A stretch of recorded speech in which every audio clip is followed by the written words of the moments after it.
Nouvelle édition sur la nationale. Mesdames, Messieurs, bonjour et bienvenue dans ce 13h30, une édition consacrée à l'actualité dans nos différentes régions. Et tout de suite, nous allons faire la liaison avec l'antenne régionale de Parakou. Là-bas, nous allons retrouver Loukiat Dangouzato et elle nous fera le point de l'actualité dans les 4 départements du Nord Bénin. Bonjour à vous, Loukiat Dangouzato.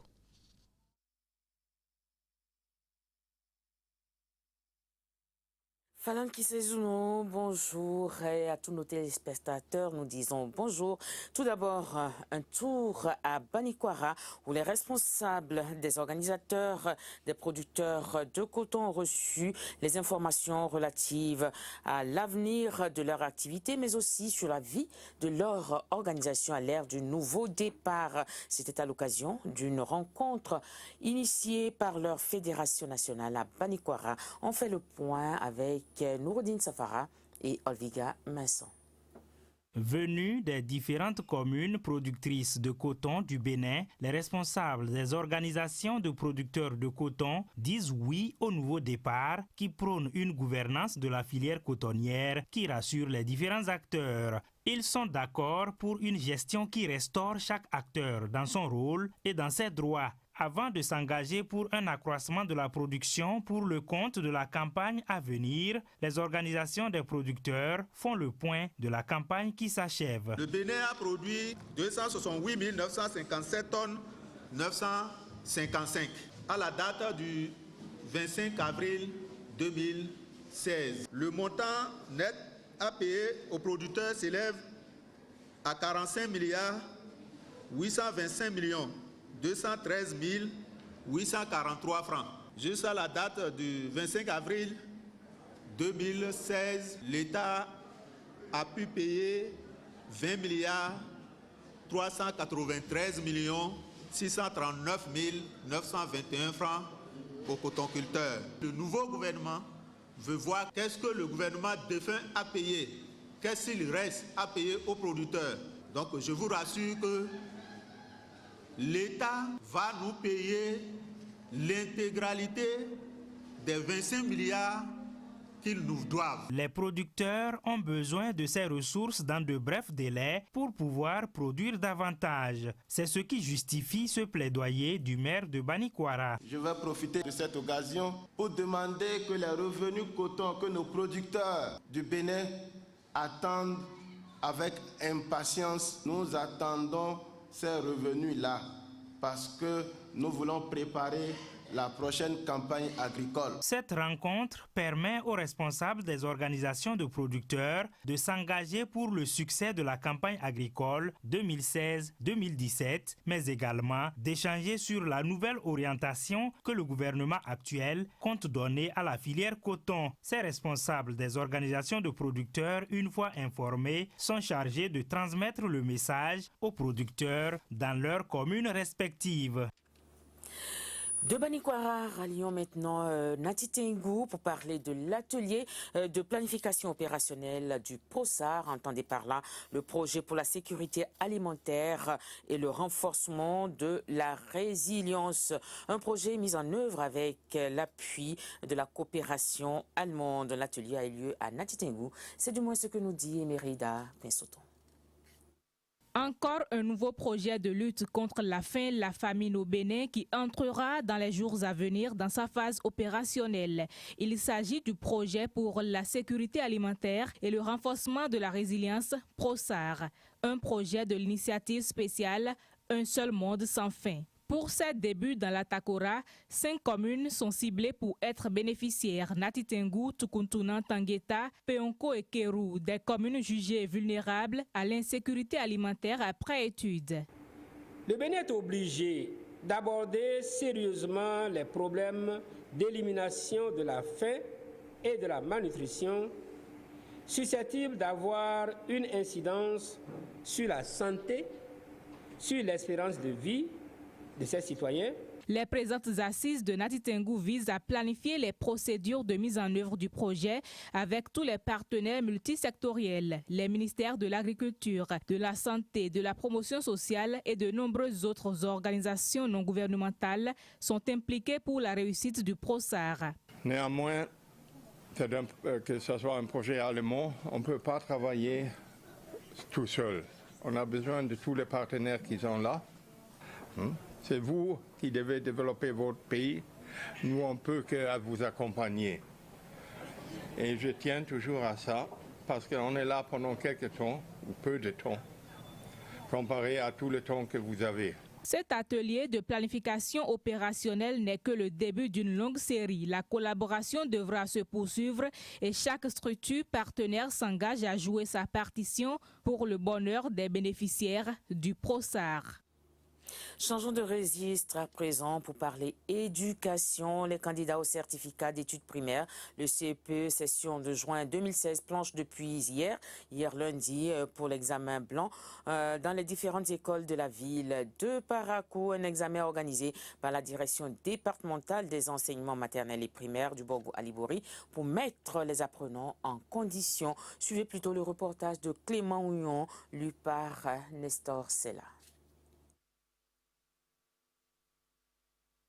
C'est parti pour 5 jours de composition de l'examen blanc du CEP à Parakou. Au centre de composition de Nima, tout a bien commencé. Tout a bien commencé dans le centre. Nous avons lancé les premières épreuves à 8h30 qui prendront fin à 9h35. Nous avons comme inscrit 249, dont 123 garçons et 126 filles. Présents ce jour, 246, 121 garçons, 125 filles.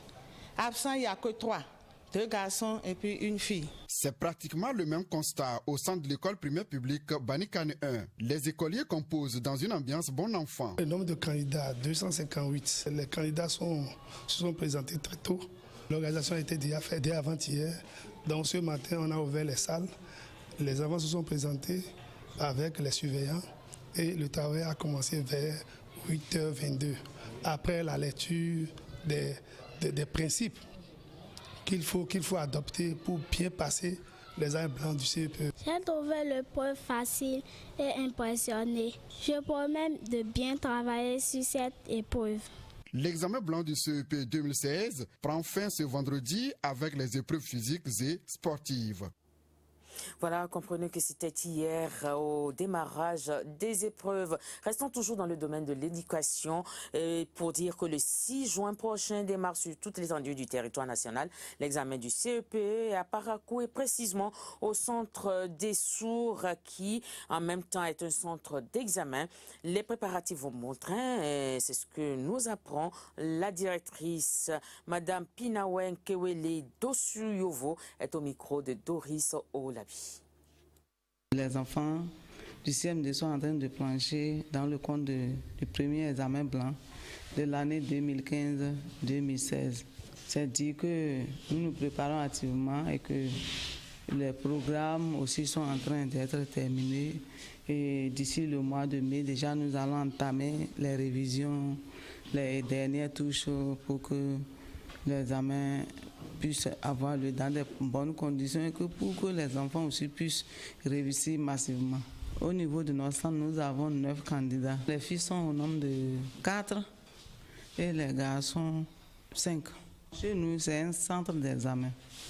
Nos enfants composent sur place dans leur école.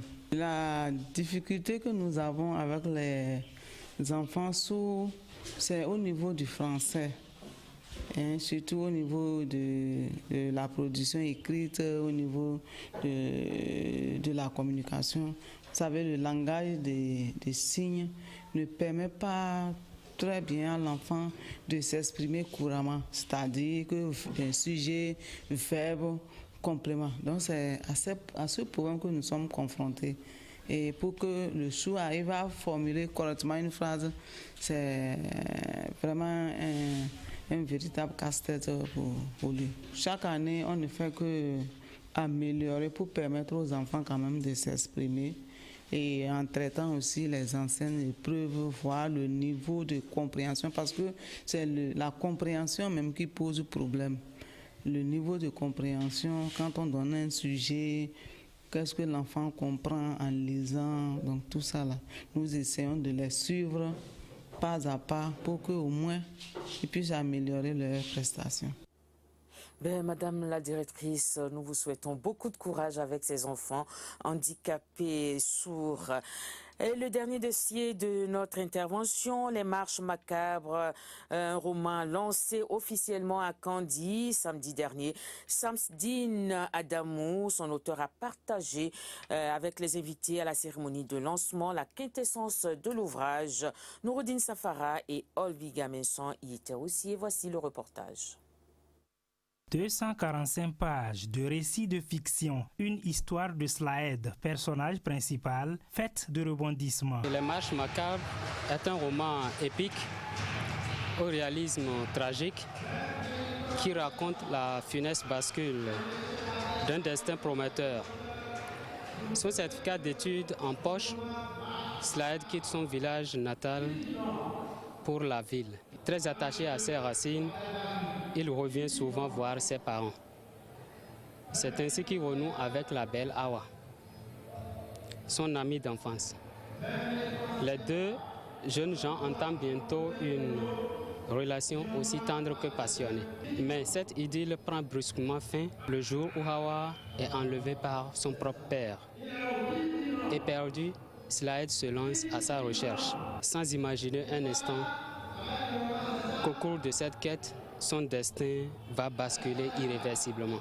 Samsdine, l'auteur du roman, né à Ben Sekou dans la commune de Kandy en 1984, est un modèle de réussite, une preuve que pour son développement personnel et le développement de sa communauté, on n'a pas nécessairement besoin d'aller en politique. Un tel exemple mérite d'être salué et mérite d'être suivi par la jeunesse actuelle. Nous, les aînés, nous avons laissé un trou et Dieu merci, ce trou vient de trouver son premier bout de caillasse pour le combler. L'auteur s'est fait le devoir de partager certains détails de l'histoire du roman avec ses invités. À la fin, une vente à l'américaine est lancée. Le meilleur offrant est ému, aussi bien par le style rédactionnel que par le contenu du roman. Je me suis retrouvé un peu dans cet ouvrage. Et je pense que chaque lecteur pensera qu'il s'agit de sa biographie. C'est un ouvrage assez dense et d'affaires contemporaines, d'affaires de notre ère. Et puis c'est quelqu'un que je connais aussi, parlant de l'auteur. C'est quelqu'un qui a connu beaucoup de péripéties dans sa vie. Nous avons estimé que, étant donné en plus de ces péripéties-là, que c'est une grande première au niveau de Kandy. C'est un jeune, il fallait vraiment l'accompagner et nous n'avons pas trouvé autre formule que cette modeste contribution. Les Marches Macabres peuvent se retrouver dans les librairies au prix de 13 000 francs. Voilà, ce sera donc tout pour notre intervention en direct de Parakou. Merci de nous avoir suivis. À très bientôt. Merci également à vous, Loukiat Dangouzato. Et nous allons prendre maintenant la direction de Porto Novo pour retrouver Olive Oussougoué avec elle les nouvelles des départements de Lomé et du Plateau. Bonjour à vous, Olive. C'est avec un réel plaisir que je vous retrouve depuis Porto Novo, la capitale du Bénin, pour les informations des départements de Lomé et du Plateau. Maoulion Kakbo, nouveau directeur des examens et concours du secondaire en remplacement de Catherine Biossare, a été finalement installé dans ses fonctions hier lundi. Une installation qui s'est déroulée en présence d'un huissier de justice et des éléments des forces de l'ordre. Guillaume Avienou et Nokadane. Journaliste personnel de la DEC, la direction des examens et concours, puis représentant de la loi, se presse devant les portes du bureau de celle qui a été jusque-là la patronne des lieux, la directrice des examens et concours, Catherine Biossare. L'intéressé qui avait donné son accord pour passer service à son remplaçant, Maoulion Kakbo, samedi dernier, ne s'est pas exécuté. Le ministère a alors mandaté un huissier de justice pour forcer l'accès au bureau, resté jusque-là fermé à clé. Des clés que l'ex, désormais directrice des examens et concours, Catherine Biossare, aurait gardées sur elle. Vous n'êtes pas sans savoir que les examens sont dans quelques heures. Nous nous posons la question de savoir pourquoi cette résistance. Les travailleurs s'indignent de ce que, pourquoi celle qui est partie à la retraite n'a pas voulu passer service alors que le ministre est préoccupé par un certain nombre de rendements. La tournure que les événements ont pris ces derniers jours a poussé Dame Rumeur à parler de clivage ou de scission au sein du personnel de la structure. Un groupe serait favorable au nouveau directeur contre l'autre, acquis à la cause de la directrice sortante. Faux, rétorque Aubin Adoukonou. Ce que vous avez vu et qui se réclament de la résistance, c'est des prestataires de services qu'on est allé amener, c'est des gens qui sont allés à la retraite et c'est des gens qui ont fait 10 ans au poste. Et ils ont peur. Ils ont peur de quoi? Ils ont peur que d'autres compétences soient dénichées. Nous souhaiterons que le nouveau qui est en train de prendre service puisse respecter les principes des services publics et qu'il sache raison garder pour ne pas avoir le personnel au dos. C'est donc finalement un huissier de justice qui installe Maouyon Kakpo dans ses fonctions de directeur des examens et concours du niveau secondaire. Peut-être la fin d'une passation de service à la tête de la DEC pleine de suspense. Créée en 1978 et placée aujourd'hui sous la tutelle de l'Université de Porto-Novo, l'École normale supérieure de Porto-Novo manque d'infrastructures. Une équipe de notre antenne régionale est allée à l'ENS de Porto-Novo. Nous vous proposons de suivre ce reportage qui en dit long sur cet établissement public qui accueille chaque année des élèves professeurs. École normale supérieure de Porto-Novo. Créée en avril 1978, elle a dû fermer ses portes en 1987. Après plus de 2 décennies de cessation d'activité, elle a réouvert en 2010 et forme aujourd'hui des élèves professeurs au profit de l'enseignement secondaire dans 6 filières, à savoir la géographie, l'anglais, l'allemand, l'espagnol, la philosophie et les lettres modernes. La première catégorie, c'est ceux qui sont en formation initiale intégrée.